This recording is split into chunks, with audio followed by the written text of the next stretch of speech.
Bonjour et bienvenue sur Minicoon Tutorials. Si vous êtes un étudiant étranger ou une étudiante étrangère en France et vous souhaitez rester en France pour travailler après vos études, je vais vous accompagner de A à Z sur comment rester en France pour travailler après vos études. Sachant que j'étais aussi dans la même situation et je vais partager toutes mes expériences avec vous à travers ces informations que j'ai trouvées sur servicepublic.fr. Donc, comment ça marche? Généralement, lorsqu'on est étudiant, la vie est tranquille, même si on n'aime pas être étudiant, mais aux côtés des démarches administratives auprès de la préfecture, c'est beaucoup mieux lorsqu'on est étudiant parce que chaque année, en tant qu'étudiant, vous avez toujours droit au renouvellement de votre titre de séjour étudiant à condition que vous êtes inscrite à l'école. Maintenant, le problème, c'est lorsqu'on finit ses études. Parce que lorsqu'on finit ses études et on veut rester en France, vous devez obligatoirement changer de statut. Vous voyez, donc c'est là où c'est compliqué. Pourquoi changer de statut? Parce que si vous voulez rester en France pour travailler, maintenant, vous allez plus travailler comme étudiant. Parce que pendant que vous étiez étudiant, vous n'avez que droit à 964 heures de travail dans l'année. Ok, 964 heures de travail, soit 20 heures par semaine, ou bien on dirait 6 mois temps plein dans l'année. Vous voyez? Donc maintenant, lorsque vous finissez vos études, parce que l'État ne veut pas que les gens restent étudiants même, l'État même nous encourage à travailler. Donc maintenant, l'État veut que vous travaillez maintenant après vos études, mais pas 20 heures par semaine, même si vous voulez encore travailler comme si vous étiez étudiant, ce n'est plus possible. Ça veut dire après vos études en tant qu'étranger en France, vous serez obligé de travailler à temps plein pour rester en France. Donc, pour travailler à temps plein, ça veut dire au moins 35 heures par semaine. Là, il vous faut l'autorisation de travail pour que vous puissiez travailler à temps plein, n'est-ce pas? Et le début du changement de statut en salarié commence par la demande de l'autorisation de travail. J'espère que ça va jusqu'à là. Donc, comment on procède par la demande de l'autorisation de travail? C'est là où je vais vous donner les détails. Parce que c'est avec l'autorisation de travail que vous allez maintenant aller demander la carte de séjour salarié. Ok? L'exception, c'est que en fonction de votre niveau d'études et en fonction du salaire proposé par l'employeur, vous pouvez aussi demander directement ce qu'on appelle un passeport talent pluriannuel renouvelable. Parce qu'un passeport talent pluriannuel, tout simplement, c'est 4 ans généralement renouvelable. Alors que lorsque vous avez une carte de séjour salarié ou travailleur temporaire, c'est 1 an renouvelable, à condition que vous restiez en poste. Alors que passeport talent, c'est 4 ans renouvelable. Donc, j'espère que ça va jusqu'à là. Maintenant, je vais aller dans les détails, d'accord? Je vais prendre chaque cas de figure et je vais bien détailler. Pourquoi? Parce que en fonction de votre niveau d'études, les démarches peuvent être bien variées. Par exemple, si vous avez Bac plus 2, vous n'avez pas droit à ce qu'on appelle l'APS. Ok, l'APS, c'est l'ancienne appellation. La nouvelle appellation, c'est la carte de séjour recherche d'emploi ou création d'entreprise. La carte de séjour recherche d'emploi ou création d'entreprise, ça permet en fait les gens qui ont soit une licence professionnelle ou les gens qui ont un master, ça les permet en fait d'avoir quoi? D'avoir un titre de séjour, parce que l'APS ou la carte de séjour recherche d'emploi ou création d'entreprise, c'est un titre de séjour d'1 an, ok, non renouvelable en tout cas pour la plupart des pays, qui permet les étudiants après les études de rester en France pour avoir les toutes premières expériences professionnelles. Donc, ça veut dire, l'avantage de l'APS, c'est que parce que l'État sait bien qu'après vos études, vous ne pourrez pas peut-être trouver un travail tout de suite, ou même pendant vos études. Donc, pour que vous ne restiez pas en France sans papier dans le but de trouver un travail, l'État nous donne droit à ce qu'on appelle l'APS, sachant que certains pays n'ont pas droit à l'APS. Je pense l'Algérie, par exemple, ils n'ont pas droit à l'APS. Donc, chaque pays a ses... Voilà. Vous voyez ce que je veux dire? Donc, ça veut dire quoi? Ça veut dire que lorsque vous finissez vos études, l'État vous permet en fait d'avoir 1 an de séjour, et cet 1 an de séjour, ou ce qu'on appelle l'APS, ou la carte de séjour recherche d'emploi ou création d'entreprise, en elle-même est une autorisation de travail. Donc pendant 1 an que vous restez en France, pour soit créer une entreprise ou rechercher un emploi avec l'APS ou la carte de séjour recherche d'emploi ou création d'entreprise, lorsque vous trouvez un poste, directement vous pouvez déjà commencer à travailler. Mais comme je dis, ce n'est pas tout le monde qui a droit à l'APS. Donc, si vous avez Bac+2, vous ne pouvez pas avoir l'APS. Si vous avez une licence classique, vous n'avez pas droit à l'APS. L'APS est uniquement pour les gens qui ont un master ou une licence professionnelle. C'est eux qui peuvent bénéficier de l'APS. Vous voyez ce que je veux dire? Mais en tout cas, que vous avez pris l'APS ou pas, vous serez obligé à la fin, même si vous avez pris l'APS, vous serez obligé de demander l'autorisation de travail. Parce que c'est avec l'autorisation de travail que vous pourrez en fait devenir salarié. Parce que l'APS, c'est 1 an et ce n'est pas renouvelable. Après 1 an, vous devez retourner chez vous si jamais vous n'avez pas trouvé un poste. Mais au cas où vous avez trouvé un poste, après, avant même l'expiration de votre APS, vous allez maintenant, votre employeur va demander l'autorisation de travail. J'ai fait une vidéo sur comment demander l'autorisation de travail aussi. Et après, avec cette autorisation de travail, vous pouvez maintenant demander la carte de séjour salarié pour continuer de travailler en France. Donc, pour ne pas mélanger les choses, je vais prendre cas par cas, d'accord? Donc, si vous avez Bac+2, voici comment ça marche. Si vous avez Bac+2, vous pouvez obtenir une carte de séjour recherche d'emploi. Pardon, je m'excuse. Si vous avez un Bac+2, vous n'avez pas droit à l'APS. Ça, il faut l'oublier. Donc, ça veut dire après vos études, vous quand même, si vous avez fait une formation de Bac+2, vous pouvez obtenir une carte de séjour salarié ou travailleur temporaire si vous avez signé un contrat de travail ou une promesse d'embauche. Le contrat de travail peut être CDI ou même CDD. Ok, vous avez droit à une carte de séjour salarié ou travailleur temporaire. Mais la contrainte, c'est que vous devez trouver, ou bien vous devez en fait demander dans les 2 mois précédents la date de fin de validité de votre carte de séjour étudiante, c'est-à-dire votre dernière carte de séjour étudiante.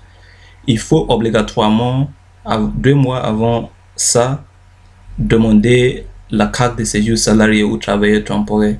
Et comme je vous ai dit, pour avoir d'abord même la carte de séjour salarié ou travailleur temporaire, il faut d'abord que l'entreprise demande de l'autorisation de travail. Donc, imaginez-vous, quelqu'un qui est en train de poursuivre une formation de Bac+2, ça veut dire, si sur votre lieu de stage, vous n'avez, par exemple, votre maître de stage, ou voilà, là où vous avez effectué votre stage, ils ont pas proposé quelque chose pour vous après votre stage, ce sera compliqué parce que vous risquez d'être en situation irrégulière parce que votre titre de séjour va expirer alors que vous n'avez pas encore trouvé un poste. Parce que malheureusement pour vous qui êtes en train de poursuivre une formation de Bac+2, vous n'avez même pas droit à l'APS qui peut vous permettre de rester en France pendant 1 an pour trouver un emploi. Donc, je vous conseille fortement, si vous êtes quelqu'un qui est en train de poursuivre une formation de Bac+2, ça veut dire forcément que il faut faire tous les efforts pour trouver un poste avant l'expiration de votre titre de séjour étudiant.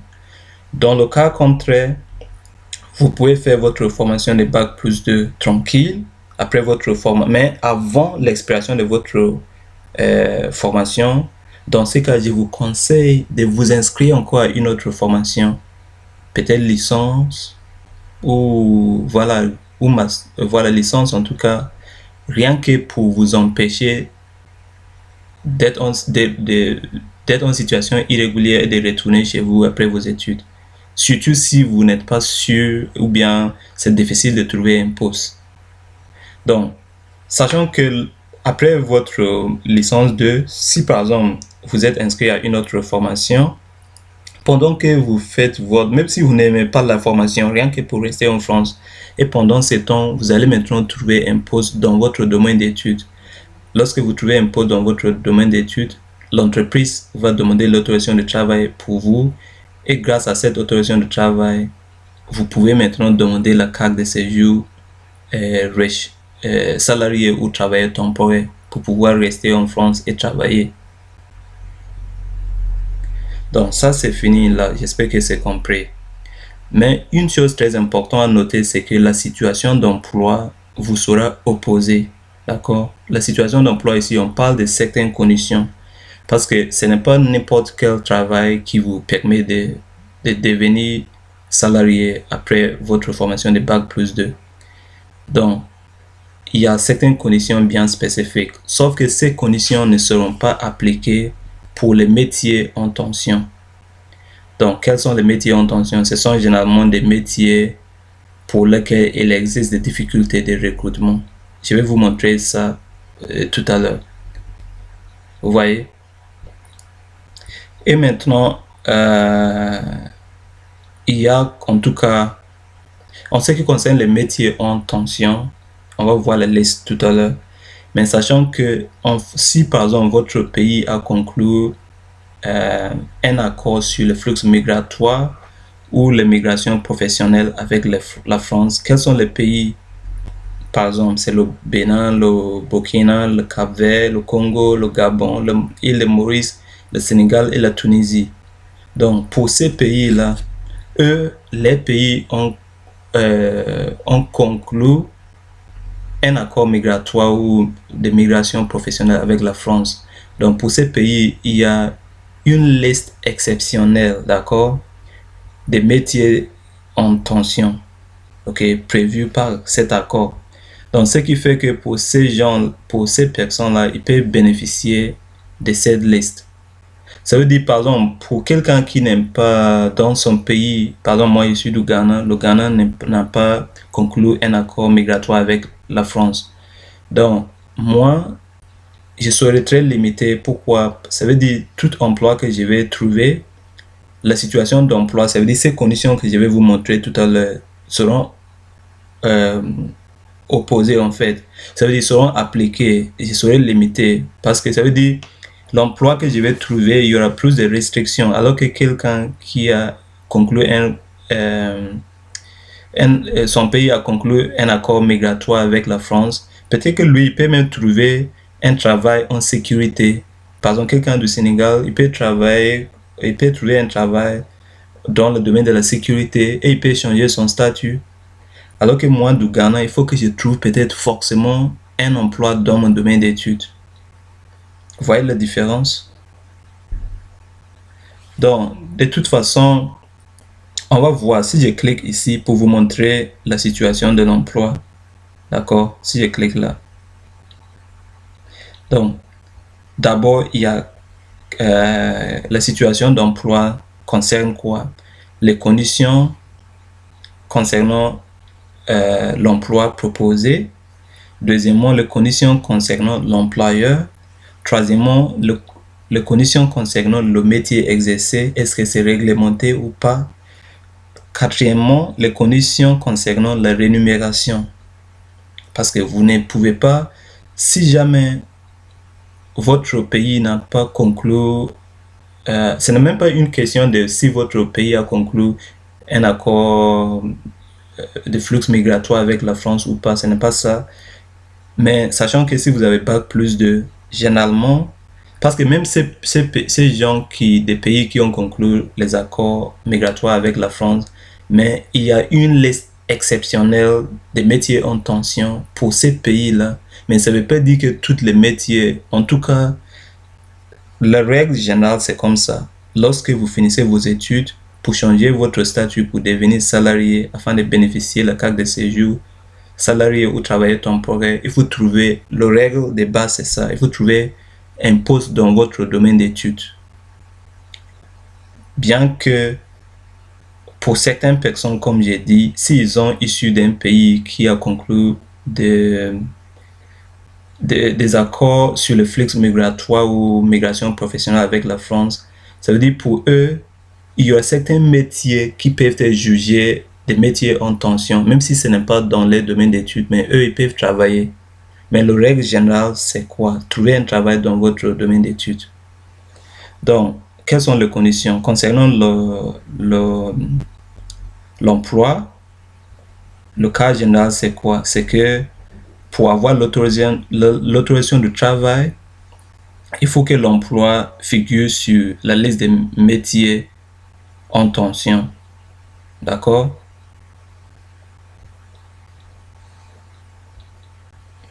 Il faut que l'emploi, mais généralement, si votre emploi est sur le domaine d'études, généralement ça passe, il n'y a pas de souci. Si vous trouvez un emploi qui est dans votre domaine d'études, il n'y a pas de souci de manière générale. Mais première règle, c'est qu'il faut que ça figure. Donc, si vous voulez, je vais laisser le lien au-dessous dans la boîte de description. Je ne peux pas vous montrer tous ces emplois-là. Si vous avez Bac plus 2, je peux vous mettre ça au-dessous dans la boîte de description. Comme ça, vous allez lire à votre... La deuxième condition, c'est que l'offre d'emploi proposée doit être publiée au moins pendant 3 semaines auprès des organismes concurrents au service public de l'emploi, par exemple Pôle emploi, et aucune candidature valable n'a été reçue. Ça veut dire, par exemple, si un Français, ça c'est pour s'assurer que vous, en tant qu'étranger, vous n'êtes pas prioritaire. C'est ce que ça veut dire. Ça veut dire que l'offre doit être publiée pendant 3 semaines et ils doivent justifier qu'il n'y avait pas quelqu'un avec la nationalité française qui était en fait qui était une candidature valable. Et c'est ça la justification pourquoi on doit vous prendre. Et pendant la demande de l'autorisation de travail, l'entreprise doit justifier ça.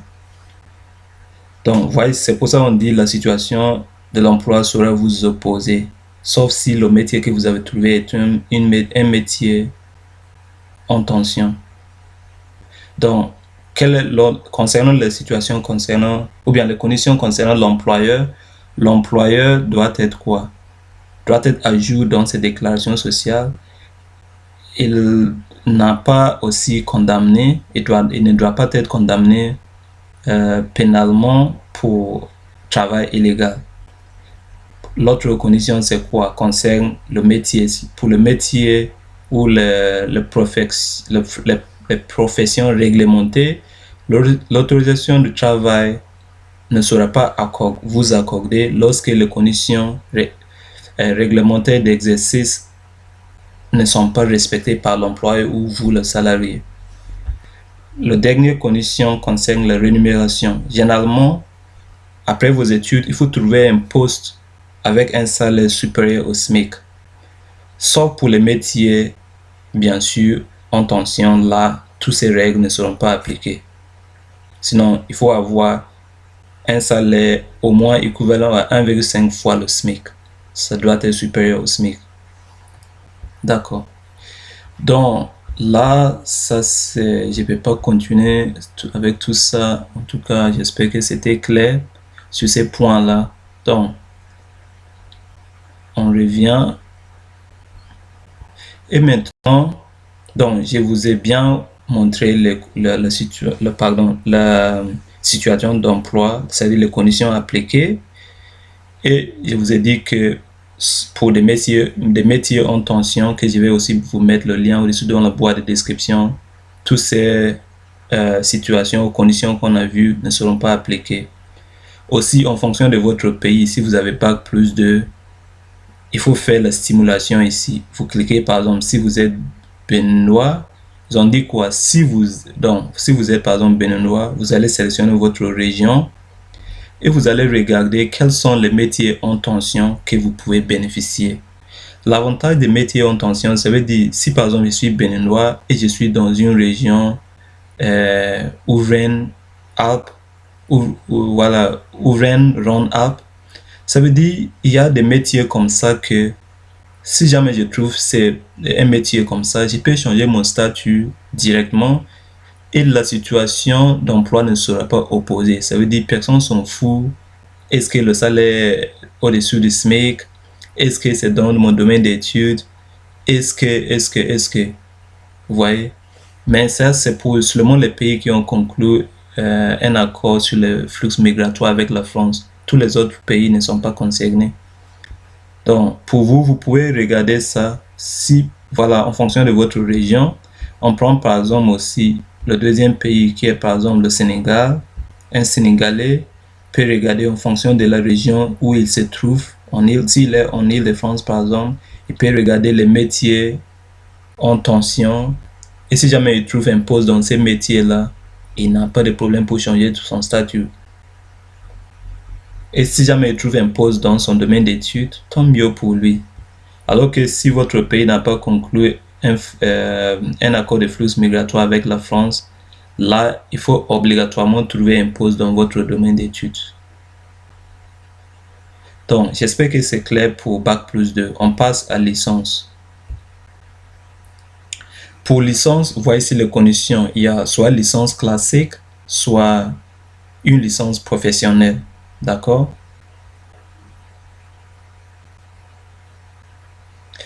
Donc, pour licence classique, j'avais trop parlé, voilà. Donc, maintenant, je vais parler moins. Pour licence classique, vous pouvez obtenir une carte de séjour salarié ou travailleur temporaire comme d'habitude. Si vous avez signé un contrat, d'accord, vous devez demander cette carte de séjour travailleur, pardon, cette carte de séjour salarié ou travailleur temporaire 2 mois avant l'expiration de votre dernière carte de séjour étudiante. Et maintenant, la situation d'emploi, c'est la même chose. Voilà, vous serez opposé, sauf si vous êtes aussi dans un métier en tension. Vous voyez? Ou bien, sauf si vous trouvez un métier en tension. Donc, les métiers en tension, je vous ai montré cette liste. Ce sont des métiers en tension pour tout le monde. Que votre pays a conclu des flux migratoires avec la France ou pas. Je peux mettre ça au-dessus dans la boîte de description. Ok, si j'ai oublié, vous me rappelez. Ça, c'est pour tout le monde. Mais les autres, c'est pour uniquement les gens qui ont, les pays ont conclu des flux migratoires. Donc, pour licence classique, rappelez-vous, vous n'avez pas droit à la carte de séjour recherche d'emploi ou création d'entreprise. Donc, vous aussi, il faut trouver un poste 2 mois, ou j'ai dit 2 mois, il faut trouver un poste obligatoirement avant l'expiration de votre dernier titre de séjour étudiant. Sinon, vous serez obligé de vous inscrire à une autre formation si vraiment vous voulez rester en France pour travailler. Donc, vous allez vous inscrire à une autre formation. Pendant cette période, vous pouvez commencer à chercher un travail. Si jamais vous trouvez un travail, votre entreprise va vous demander l'autorisation de travail et vous pouvez maintenant demander la carte de séjour salarié pour travailler. Bien sûr, c'est la même chose, sauf, voilà, pour les pays, ce sont les mêmes pays. Donc, Burkina, Cap-Vert, le Bénin, voilà, c'est le même pays en fait. Et vous pouvez aussi avoir des métiers en tension pour licence. Vous n'avez pas droit à l'APS, donc on passe maintenant au master ou équivalent. Donc là, c'est le meilleur endroit parce que pour quelqu'un qui a... Non, désolé. Pour licence, il y a une licence pro. Je n'ai pas traité ça. Pour licence pro, c'est aussi très bien pour vous. C'est presque comme un master. Quelqu'un qui a une licence pro, là, c'est très bien. Pourquoi? Parce qu'il aura, droit à l'APS, ça veut dire carte de séjour, recherche d'emploi ou création d'entreprise, ce qui va lui permettre de rester en France pendant 1 an pour travailler. Mais ça ne veut pas dire obligatoirement que si vous avez fait une licence pro, vous devez prendre d'abord l'APS. Ce n'est pas ça. Même si vous avez fait une licence pro, ça veut dire si pendant votre stage, par exemple, l'entreprise vous a gardé, vous n'avez pas besoin de prendre l'APS. Ça veut dire que vous pouvez directement changer votre statut. Mais dans le cas où vous avez fini votre licence pro, vous n'avez pas trouvé de poste, vous pouvez prendre l'APS 2 mois avant l'expiration de votre titre de séjour. Comme ça, grâce à cette APS ou carte de séjour, recherche d'emploi ou création d'entreprise, vous pouvez rester en France pendant 1 an afin de trouver un poste. Et j'ai dit tout à l'heure qu'avec l'APS, lorsque vous trouvez un poste, vous pouvez commencer déjà à travailler avant que votre entreprise prenne son temps pour demander l'autorisation de travail pour vous. Et par la suite, vous allez demander votre carte de séjour salarié.